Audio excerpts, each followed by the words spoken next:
Our question from the Discord this week is, during your conversation with Jordan Peterson, there is some discussion about what the female version of the hero's journey would be. Heather was about to answer when she was interrupted with Mr. Peterson's answer, an example, Beauty and the Beast. Unfortunately, the conversation didn't circle back after that. I'm curious to hear Heather's perspective on the female hero's journey. I would love to spend some time on this. I'm not sure my head is in the right space right now. So I think I want to say just a little bit here and then promise to come back to this maybe in part of our main podcast at some point. I will say that when Dr. Peterson said Beauty and the Beast, I think I was off camera and I think I went something like that, like, really? And I hadn't watched it. And did we watch it? Or did I just... So I watched it maybe with Toby. I watched it after that. And I was expecting to be disturbed by it. And I wasn't. It was actually a much more compelling story than I thought, than I had in my head. That said, it is still different from and lesser than the hero's journey as told in traditionally male terms, because while the hero's journey told in traditionally male terms often ends in partnership, the journey itself is singular and independent, and finding yourself such that in part you can be your best self, so that you can then be in partnership with someone.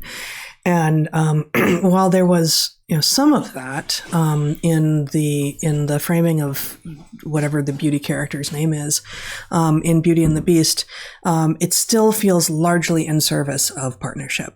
And I think that is that sort of is the most noble version of the disconnect between how a hero's journey and a heroine's journey has been traditionally understood. That the men are both singular unto themselves, independent beings who may then also form in partnership, and the women are primarily defined by partnership, and that feels that feels wrong.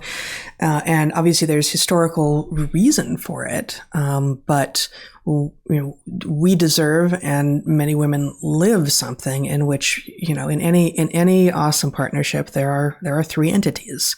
Right. And, there are the two individuals and the partnership itself. And it would be lesser if one of the individuals was primarily there as part of the partnership, as opposed to also their own being. So, I want to think more on I think part of what I probably would have said there, and I loved that conversation that we had with Jordan. It was fabulous. And I encourage people to go to it if they haven't listened to it. But I think part of what I would have said was, I think it may be less singular and less like there may be less opportunity for there to be a sort of Campbellian hero's journey that can then be found in Tolkien and Star Wars and all these other places, precisely because frankly, of the different constraints that women are under, both anatomically and physiologically, and therefore downstream of that to some degree, historically anyway, socially and economically, such that there will be different ways to discover the hero within for women. And that's a hedge. That's not an answer, but it's approaching one and a promise for more thinking about it later. No, I think it's right on target. And at some level, men and women can do whatever they want. And so there's one way in which the new hero's journey, there's a possibility to write that hero's journey with either a male or a female protagonist, to the extent that we're doing something new. But to the extent that it feels like, well, there ought to be female heroes' journeys, part of this is built into the asymmetry, and not just of the constraints that women face, but also the asymmetry of sexual reproduction. Right. In that's the anatomical and physiological limitations. But that's not, it's this, the stuff that is the behavioral consequence of that I'm pointing to. If you think about heroes' journeys, typically these are pre-relationship adventures that these male heroes, now not everything, Odysseus is obviously coming back for Penelope. Yeah. But the basic point is men, because women are the limiting sex, men earn the attention of women. And so there's a natural extension of that that becomes a hero's journey. And that's one of the driving features of many of them, whether or not it's defined that way.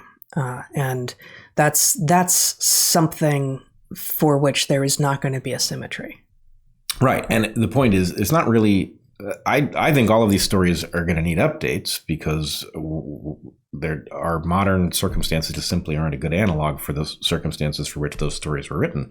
And as we've said, you can't write a myth. You can write a narrative. Right. Selection turns it into a myth over time if it's resonant enough. But you also, you want to be really careful. There's this kind of naivete that we have where it's like we can look at the asymmetry in hero's journey stories, and there's definitely a sexual asymmetry, and imagine that that's something in need of correction. And the answer is maybe not. Right. And it's no, and I don't think that we can just put men and women equally into the stories that exist. It would work in some cases and under some conditions, but it won't work universally. And that is the mistake of a naive kind of feminism that predates even the toxic kind of feminism that is pervading much feminist thinking now. The naive feminism being, we're the same. We're not the same. Stop. We're not the same. And therefore expecting, identity as opposed to equality under the law is a fool's errand. Yeah. I was just going to mention, I was trying to think of what stories resonate for me that don't strike me as falsely portraying women but do have that heroic characteristic. And I was thinking back to Contact, the Carl Sagan.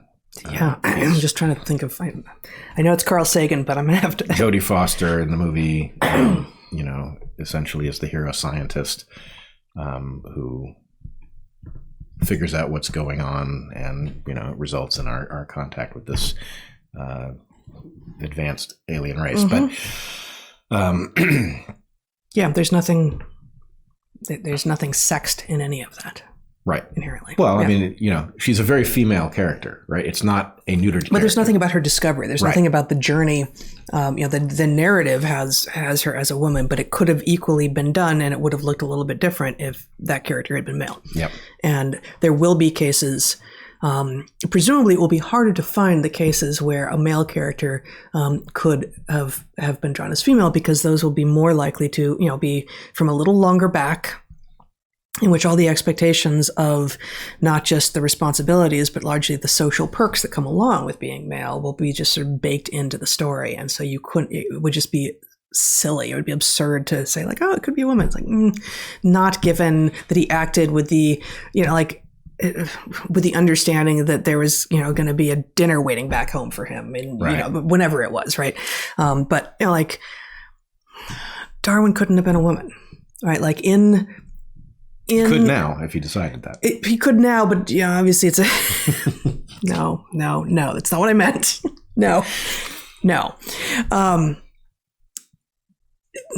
No young woman of means was going off to be the talk only companion of a boat captain around the world. For all sorts of reasons, you're going to be the one woman on a boat full of men who haven't seen anyone. It just doesn't work, right? Yeah. And that's a damn shame. There were and in fact, gosh, who was it? There was a novel written.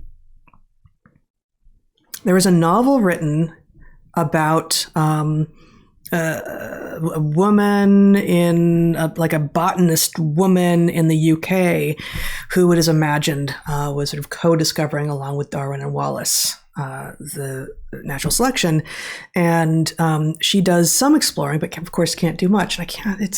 I'll look it up, or someone will figure it out and tell us. Quite beautifully done, and in a compelling way, where it doesn't pretend that Darwin could have been female or that Wallace could have been female, because neither of them, given the lives they actually lived in that era, could have done it as a woman. They could have done it as a woman if they were married to a man, maybe, and were going someplace, and then it could always be no, don't you stay away because I've got this sphere of protection, even if he's not right here. But the fact is that that was necessary until very recently. And that, of course, is one of the amazing features of modernity, that women really can go so many places and be at far lower risk than we ever have been in the past from being assaulted.